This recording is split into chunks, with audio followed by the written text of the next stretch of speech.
कुठे गेलेत कपिल सर? तुमको टेंशन नहीं आता है क्या? अरे मलाही टेन्शन येतं, पण गौरी ताईला आणि मयकरांना आपल्यापेक्षा कितीतरी जास्त टेन्शन येतं. आता नुकतीच दोघांवरची सगळी संकट दूर झाली आणि लगेच मालक गायब झाले. आणि मला काय वाटतं माहिती ना, ही संकट हे मोठं संकट येण्यासाठीच दूर झाली असणार, असंच संशय येतो आता मला. जांभळे, मला काय वाटतंय, येवाना कपिल सर पोचले असतील. म्हणजे जेव्हा पंकज येतो ना, तेव्हा त्याला जायला आणि यायला याच्याहून कमी वेळ लागतो. मी त्यांना कॉल करू का? आम्ही नाही म्हटलं तर नाही करणारच का फोन? विचारतेस कसली, कर ना फोन.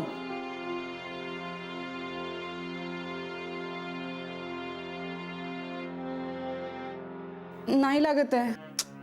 अरे त्या टॅक्सीवाल्याला लावून बघ ना फोन. मग अशी लावला होता ना, त्याचाही नाही लागत आहे. मग त्या कंपनीला लाव, टॅक्सीवाल्यांच्या. जांभळे, त्यांनाही करून झालाय, नाही लागत आहेत कोणाचाच नंबर. काय झालंय काय सगळ्या फोन ना? तुझ्या हातात काहीतरी प्रॉब्लेम असणार आहे. नाही, थांब थांब थांब, तसं काही नाहीये. मला वेगळंच वाटतंय. काय मगाशी मयेकर पण फोन करायचं ट्राय करत होते पण लागला नाही. मी केला ट्राय पण नाही. सगळे फोन गायब झालेत बहुतेक. म्हणजे ते सगळे फोन त्या बर्म्युडा ट्रायंगल मध्येच गायब झाले असणार आहेत असं वाटायला लागले मला आता. हो, तसंच असणार काहीतरी. मुझको एक प्रश्न पड़ा है, ये बर्मुडा ट्रायंगल क्या होता है? काय ना, बर्म्युडा ट्रायंगल अशी एक जागा आहे की तिथनं एखादं जहाज गेलं, विमान गेलं किंवा माणसं गेली ना, असं चुकून जाऊ शकत नाही, तिथंच गायब होतात. आणि मी तर ऐकलंय मुंबई आणि कोकणाच्या मध्ये सुद्धा असाच एक बर्म्युडा ट्रायंगल आहे, त्याच्यातनं गायब झालं असणार फोन सगळे. जांभळे, तुम्हाला काय म्हणायचंय? कपिल सर त्या कोकणातल्या बर्मुडा ट्रायंगल मध्ये गायब झालेत. आता माझा पंकज इतक्या वेळा जाऊन येऊन करतो, तो कसा नाही गायब होत? तुला पंकजही गायब व्हावा असं वाटतंय का? नाही नाही, तो एकटाच नाही.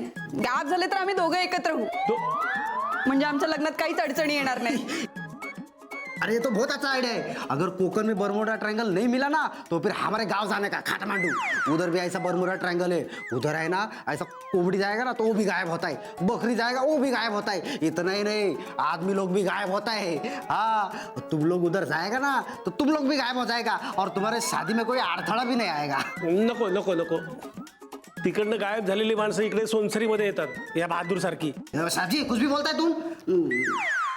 मला ना ही सगळी संकट अशी त्या बर्म्युडा ट्रायंगल मधनं बाहेर येत आहेत असं वाटायला लागले. रामाश्रयावरती ना काहीतरी मोठं संकट येणार आहे तेव्हा.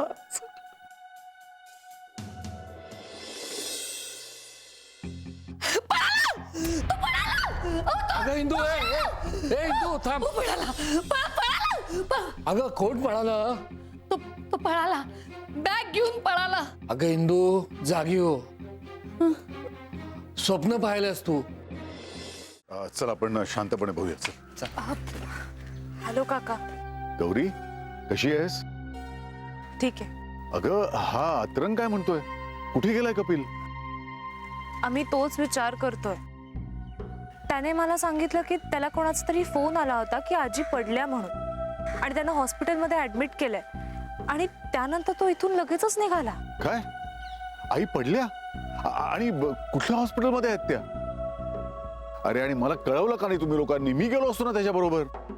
अहो, बाबाई म्हणाले की मी येतो म्हणून, पण तो म्हणाला की नको. आणि तो इथून गेल्यानंतर लगेचच आम्ही आजींना फोन केला, तर असं कळलं की त्यांना काहीच झालेलं नाहीये. आणि तेव्हापासून आम्ही कपिलला फोन करतोय पण त्याचा फोन बंद येतोय. हे सगळंच विचित्र आहे खूप. हो ना. आणि काका, थोड्या वेळापूर्वी ना आम्हाला त्याच्या नावाचं ॲम्स्टरडॅमचं तिकीटही मिळालंय. अहो, म्हणजे याचा अर्थ कपिल आईच्या नावाने खोटं बोलून ऍम्स्टरडॅमला गेला का? कशासाठी? म्हणजे त्याला खोटं बोलायची काय गरज आहे? त्याला कोण अडवणार होतं? तेच कळत नाहीये ना. आत्ता लक्षात आलं माझ्या. तरीच त्याने मला इथे बोलावून घेतलं. म्हणजे? अगं, माझं 2 दिवसांपूर्वी बोलणं झालं त्याच्याशी फोनवर. तेव्हा मला म्हणाला की मी बाहेर जाणार आहे. कुठे ते नाही बोलला आणि कधी तेही नाही सांगितलं. मला वाटलं की त्याने मला इथे बोलावलं म्हणजे तो इथे असेल आणि सगळं सांगायलाच बोलावलं असेल त्याने मला इथे. एक मिनिट, पण बाहेर म्हणजे कुठे? तू म्हणालीस तसंच ग, भारताबाहेर. काय? हो, म्हणजे कुठे ते नाही बोलला मला, पण मला एवढं म्हणाला मात्र की आता रामाश्रय तुम्हालाच सांभाळायचंय. अगं म्हणून तर मी इथे आलो.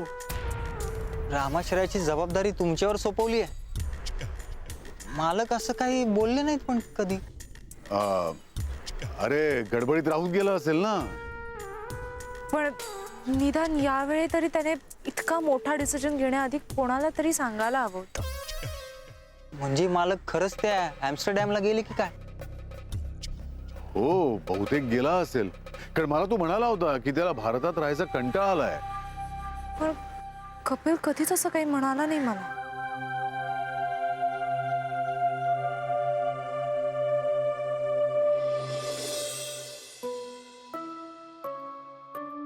हे खूपच काम आहे रामाश्रयच्या मॅनेजमेंटचं, आणि बॅकलॉगही किती आहे. हे सगळं एकटा कसं काय सांभाळू मी, आणि मला इथल्या व्यवहारांची नीट माहिती नाहीये. काय करावं. तेव्हा ना कपिल बद्दल काहीतरी कळायला हवं होतं. काही न कळवता फोनही न करता एखादा माणूस असा कसा काय राहू शकतो ना. हो ना, म्हणजे इतर लोक काळजी करतायत हे लक्षातही येत नाही यांच्या. म्हणजे कपिल नाहीये तसा, पण यावेळेसच तो असा का वागतोय काही कळत नाही मला. मला वाटतं आपण पोलिसात कळवायला हवं. नको. अरे लगेच पोलिसांना सांगून काय होणार आहे. म्हणजे पोलीस तपास करू लागतील ना. काही दिवसांनी जर आपण पोलिसांना सांगितलं तर पोलीस उलटा आपल्यालाच विचारतील एवढे दिवस काय करत होतात. म्हणजे कपिल एखाद्या प्रॉब्लेम मध्ये असू शकतो ना. काही इमर्जन्सी असू शकते. इमर्जन्सी? एवढी कसली इमर्जन्सी? ते आता मी कसं सांगू. पण कपिल फोन करेल. त्याचा फोन येईल हे इतक्या कॉन्फिडेंटली तुम्ही कसं सांगू शकता? अरे मला खात्री आहे की तो नक्की करेल फोन. ठीक आहे, तुम्ही म्हणता तर आपण एखाद दिवस थांबूया. पण मला तरी पोलिसांशिवाय दुसरा काही पर्याय दिसत नाही. मयेकर, मला काय वाटतं की आपण आपल्या लेवलला काही होतंय का ते बघूया ना. म्हणजे तुझी काळजी कळते रे मला, पण मी माझ्या कॉन्टॅक्ट थ्रू प्रयत्न करतो, काही इन्फॉर्मेशन मिळते का बघतो. तू काळजी नको करूस. बर ठीक. नमस्कार. अरे काय जांभळे, क्या बात आहे. एवढे खुश दिसताय. कपिलचा पत्ता लागला की काय? अहो मालकांचा पत्ता लागला असता तर मी आनंदाने नाचत आलो असतो इकडे. मग झालंय काय? रामाश्रयाला मोठी ऑर्डर मिळाली 425 ताटांची. त्यातली 225 नॉनव्हेज आणि 200 व्हेज. अरे वा, हे फार छान झालं. ऑल दिस माझ्या इंग्लिशमुळे झालंय. दे इम्प्रेस आणि मग we getting the order. English बोलण्याने ऑर्डर नाही मिळाली. साहेब, तो माणूस माझ्या ओळखीचा आहे आणि ऑर्डर माझ्यामुळे मिळाली. बरं का? नाही ऑल ऑल डन बाय मी. काही काय बोलतेस? अरे तुम्ही आता काय भांडत बसणार आहात का? ऑर्डर घ्यायची का नाही हा प्रश्न आहे. मला तर वाटतं आपण ही ऑर्डर घ्यावी. नाही, घ्यायला काही हरकत नाहीये, पण झेपायला पाहिजे ना आपल्याला. म्हणजे या सगळ्यासाठी सामान आणायला पैसे लागणार ते. हो, ते एक आहेच. हा, आपल्याला उधारीवर कोणी काही देणार नाही आता. हॅलो. हाय गौरी. हॅलो, तू कुठं आहेस कपिल? इथून गेल्यानंतर तू आत्ता फोन करतोयस. कपिल सुनंदन साठे, करेक्ट? मला का आणलं इकडे? तुम्हाला किडनॅप केलंय हेही लक्षात नाही आलं का तुमच्या? नाही ते लक्षात आलंय माझ्या, पण हे सगळं कोणाच्या सांगण्यावर करतोस तू?